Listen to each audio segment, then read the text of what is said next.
नमस्कार, मैं हूं रत्ना और आप देख रहे हैं सी न्यूज़ भारत। आए रुक करते इस खबर की ओर।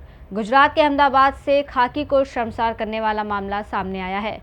वस्त्रपुर इलाके में पुलिस ने शराब से लदी एक कार बरामद की, लेकिन जब गाड़ी की पड़ताल आगे बढ़ी तो पूरा मामला पुलिस विभाग से ही जुड़ता नजर आया। पुलिस के मुताबिक कार कांस्टेबल अशोक चौधरी के नाम पर रजिस्टर्ड थी और पूछताछ में एक संदिग्ध ने दावा किया कि उसी के कहने पर शराब से भरी कार को जीवनदीप सर्कल के पास खड़ा किया गया था और इसके बाद पुलिस ने कांस्टेबल को गिरफ्तार कर लिया। अहमदाबाद के वस्त्रपुर इलाके में अवैध शराब तस्करी के मामले ने पुलिस विभाग में हलचल मचा दी है। पुलिस के मुताबिक वस्त्रपुर पुलिस की टीम इलाके में पेट्रोलिंग कर रही थी और इसी दौरान जीवनदीप सर्कल के पास एक संदिग्ध कार खड़ी दिखाई दी।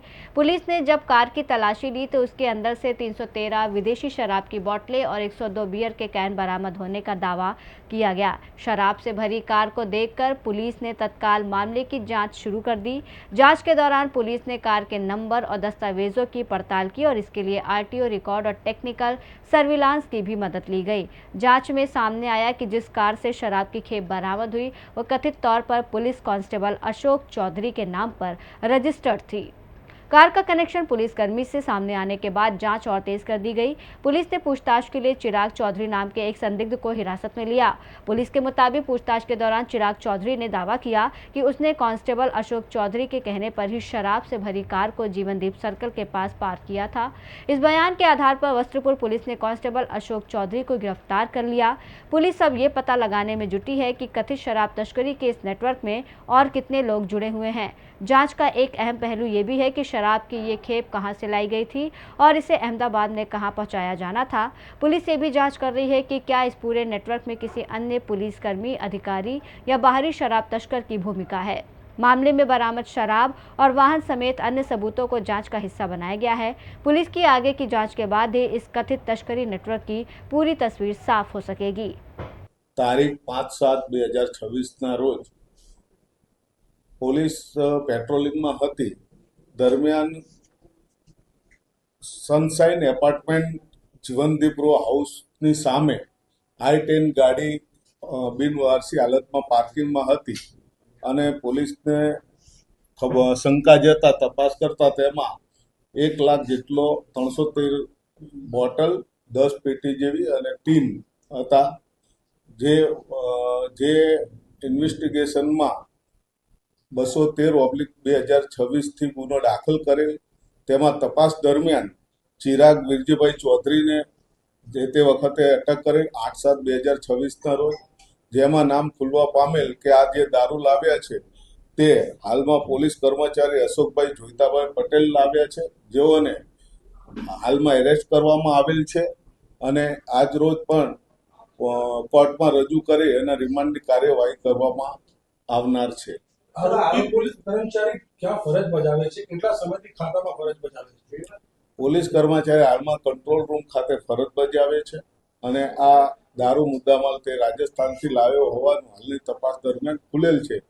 હવે આ દારૂ કોને આપવાનો હતો, કઈ રીતે એનું જવાનું હતું એ આગળની તપાસનો વિષય છે, જે આગળ તપાસમાં આ બધી હકીકત ખુલશે।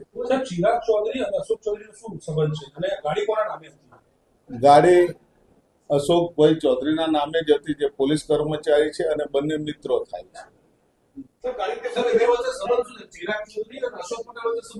આ બંને મિત્રો છે।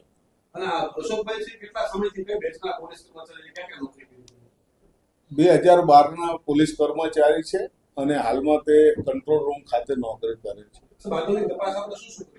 હાલની આગળની તપાસમાં અમે એન્ડ ટુ ઇન્વેસ્ટિગેશનમાં જઈશું કે ક્યાંથી મુદ્દામાલ લાયેલો, કઈ જગ્યાએથી લાયેલો, કોને આપવાનો હતો, એનો પાછળનો હેતુ શું છે, એનો જે પ્રોહિબિશનનો એન્ડ પોઈન્ટ છે ઇન્વેસ્ટિગેશનનો, ત્યાં સુધી પહોંચવાના પૂરા પ્રયત્ન હશે।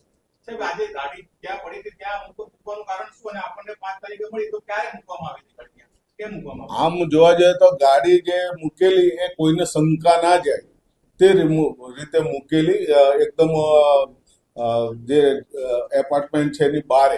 પરંતુ અમારા સજાગ પોલીસ પીસીઆર વાર્ડના જે જમાદાર છે એમને બ્લેક કાચ હોવાથી શંકા જતા અને ડોકાચું કરીને જોતા તેમાંથી આ મુદ્દામાલ મળી આવ્યો. સાહેબ, ચિરાગ છે એનો શું રોલ છે આ પ્રવૃત્તિમાં? ચિરાગનો રોલ એ જે મુદ્દામાલ છે એ એના કહેવાથી લાવેલ છે એવો રોલ છે. એટલે લેવા આ ચિરાગ હતા. જી, ઓકે. મુદ્દામાલ લેવા ચિરાગ. ઓકે. अहमदाबाद से सीनू संवाददाता यगेश गोस्वामी की रिपोर्ट। फिलहाल अहमदाबाद पुलिस ने कांस्टेबल अशोक चौधरी को गिरफ्तार कर जांच आगे बढ़ा दी है। अब सबसे बड़ा सवाल यही है कि क्या ये सिर्फ एक कांस्टेबल तक सीमित मामला है या फिर इसके पीछे शराब तस्करी का कोई बड़ा नेटवर्क काम कर रहा था।